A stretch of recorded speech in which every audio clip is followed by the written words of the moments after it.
disobedient, unthankful, unholy.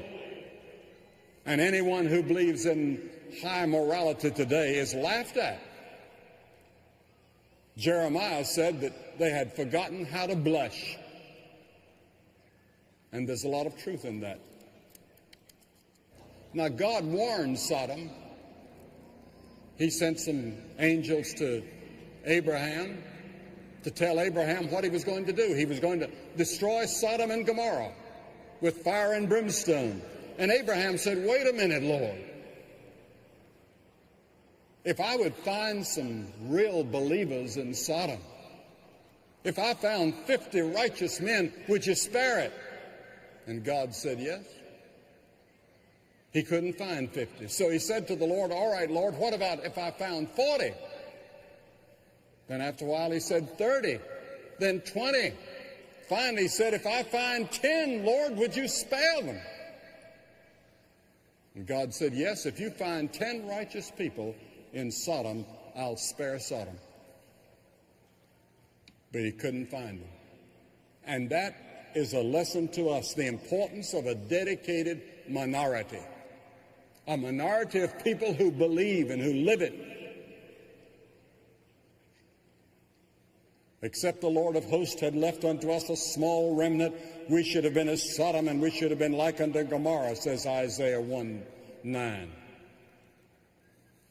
To you Christians, Jesus gave a warning.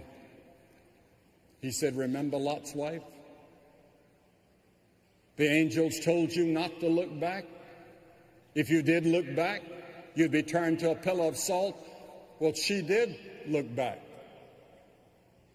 And she was turned to a pillar of salt. And Jesus said, "Remember Lot's wife." That's an example for us today. Remember Lot's wife, one of the shortest verses in all the Bible. Don't look back. Many of us look longingly at the world, and many are like Demas, having forsaken Christ because of the love of this present world. Now, the climax of history is going to be judgment. The Bible warns that the world is in for a gigantic judgment. The only bright spot is the promised return of Jesus Christ, because the Scripture teaches from one end to the other that Christ is going to come back someday. He's going to set up his kingdom, and evil and the devil are going to be eliminated, and this is going to be heaven on earth when Jesus comes back.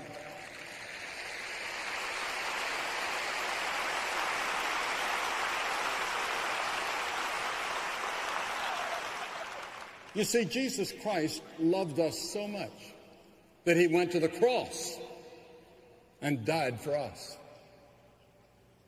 He took all the hell and all the judgment on him at the cross. And the Scripture says God so loved the world, God so loved this present world, that he gave his only begotten Son, that whosoever, that includes you, whosoever believeth in him should not perish, but have everlasting life. You say, well, when is Christ going to come back? Jesus said, "But of that day and hour knoweth no man, no, not even the angels of heaven, but my Father only." We don't know the day. Don't speculate. It's coming. It's sure. He left us certain signs. I wish we had time to go into all of them today.